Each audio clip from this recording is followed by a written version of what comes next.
So listen,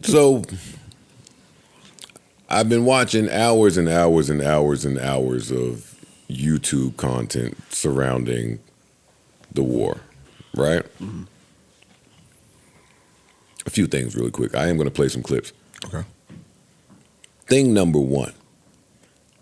Everybody that talks about the Iranians says them niggas is tough.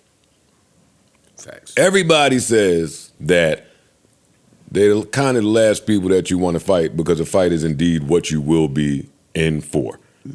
Everybody said that. What a cool rep to have, huh? That is dope. That is dope. Ain't that a dope rep to have? Like when it comes to war, I don't have a profound point. That's my only point. It is though.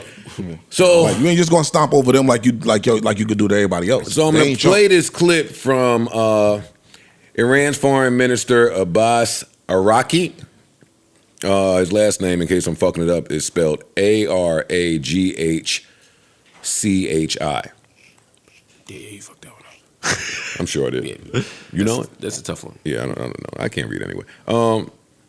Like here you go. Boots on the ground in Iran. Are you afraid of a U.S. invasion in your country? No, we are waiting for them. You are waiting for the U.S. military to invade the ground troops? Yes, because we are confident that we can confront them, and that would be a big disaster for them. Oh, shit. I love that. He said, who the fuck So you're saying that Iran is ready and willing to take on the U.S. military? That's what he's saying to you, buddy. Yeah, troops? Well, we were ready for this war even more than the previous war. So you can see, the quality of our missiles, how much they are upgraded after the last war, because we learned lots of lessons. And we are prepared for any other eventuality, even, a ground invasion. So our soldiers are prepared for any scenario. When I said we are waiting for them, it didn't mean that we are waiting for continuation of the war. No, but we have prepared ourselves to confront with any scenario, with any eventuality, any possibility, and we know that we can handle that. Are your allies Russia and China helping you? Mind your business. Well, they are supporting us politically and otherwise. Exactly. Like not yet. Everybody I've seen speak about this say that it could be the beginning of World War III. They explained to me how, because I'm really bad at geography. And I've especially been watching a gentleman named Professor Kiang. I might be fucking that name up too. He's the guy that predicted three things years ago. He said, A, Trump would win the election. B, he would go to war with Iran. And 3, that Iran would win. A lot of people are predicting a win for them. I'm going to play this last clip and then I'll ask my question. Let's see, where's the clip I am looking for? I think their shit is raggedy. I just want to say that. From this map, this war, it is the end of the world. He don't play. This is my man right here. Both This Professor sides Kian. have the potential to destroy each other. And it's really a question of how far do they want to go. All right? We can also say this is almost a game of chicken. Okay? We can blow each other up. How far do you want to go? And the problem is this. The problem is that the Iranians are Shia, which believes in martyrdom. And you've killed the religious leader. That means they're tough. So they're willing to go very, very far. They'll go all the way. He's saying that they're tough. The GCC countries are Muslim, but they're materialistic. They love money. And also, most of the population are expatriates, foreigners. 90% of Dubai are foreigners. Guess what's going to happen if they suffer? They're going to run away. Okay? So this is not a fair matchup. The big question that people have is, first of all, are the Americans going to use ground troops? Because the only way that you can defeat Iran is by using ground troops, okay? That's a big question we will look at over the next few weeks.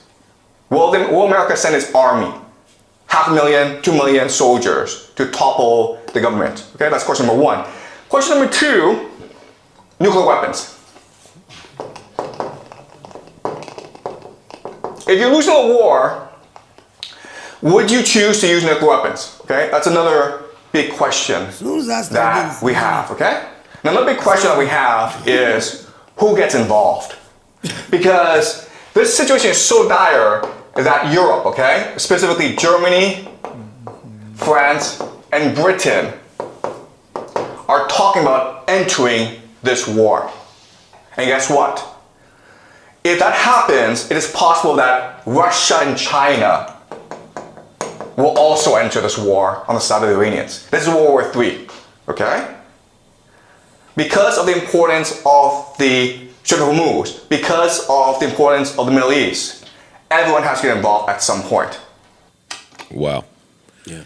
My question is this, Mark, because I don't agree with how these wars start.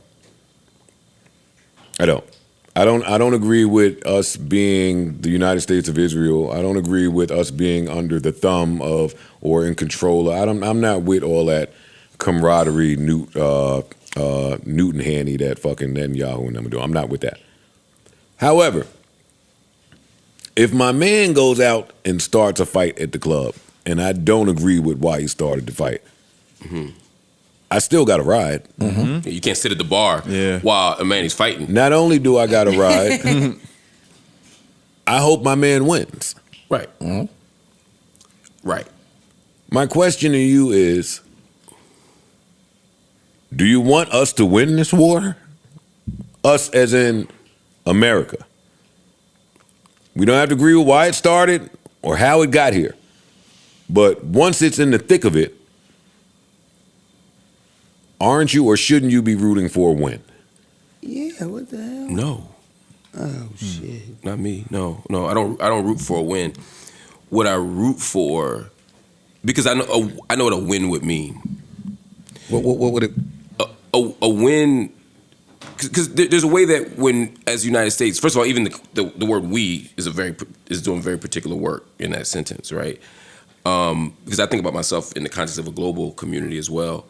I don't necessarily think of myself just as a citizen of the United States, although I am.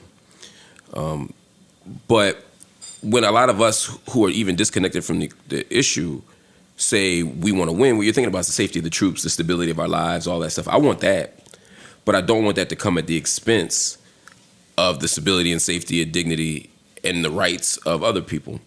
So as I watch this happen, I don't want a win any more than if your homie's fighting. The first thing you want, what you're rooting for, is a resolution. Facts. You'd love to come in there, cool this shit down, and be like, yo, let's get out of here. Of course, yes. That's plan A. Yes. You know what I mean? And at every moment, you're hoping, if you're sane, and as you're older and mature, you're hoping Cooler heads could prevail. at some point, even if punches get thrown, you don't want to now take it outside. You don't want to go to the trunk.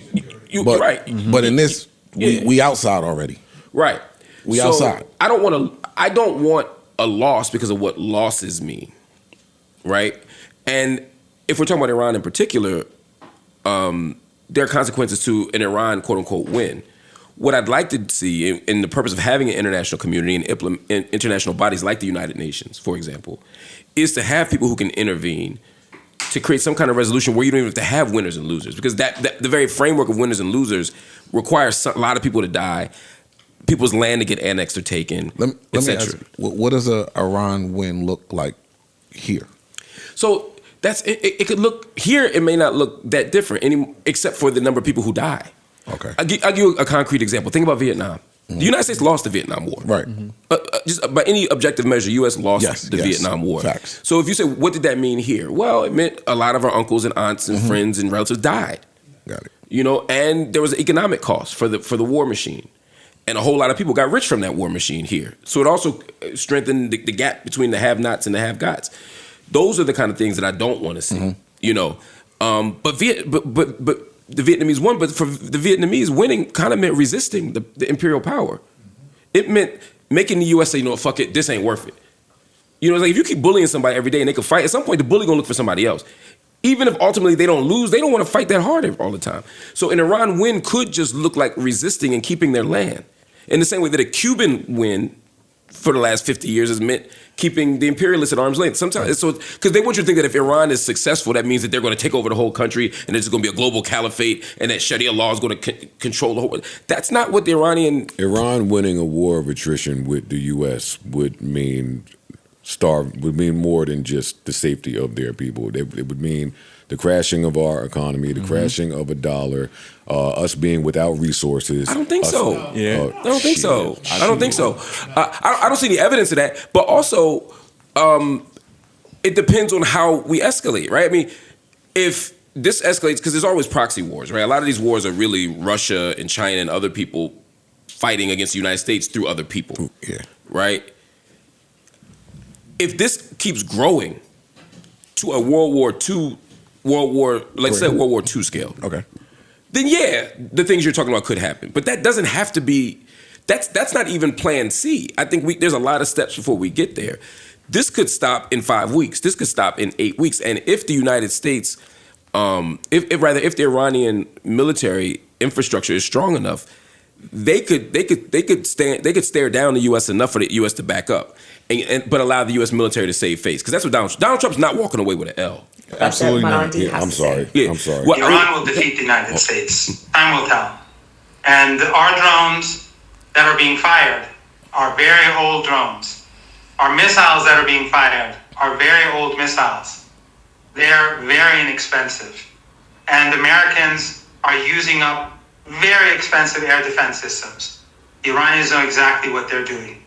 We haven't even begun using our latest technology, and most of Iran's underground bases have not even been used yet. They have not even been opened up for operation. The Iranians have been planning for this day ever since the invasion of Iraq. They knew that at some point the Epstein regime will go after That don't Iraq. sound like people only fighting And for their therefore safety. they've been preparing themselves for many. That sound like niggas geared up. That sound like niggas ready for some bullshit since Iraq. We've been plotting. We've been that's not That just sound like that's the only way you can be safe. You don't want to play chicken with Trump, man. That's what resistance looks like. Yeah, I mean, you have to have nuclear weapons. You have to have weapons interception systems. You have to have all this shit just to be safe. Neutral button.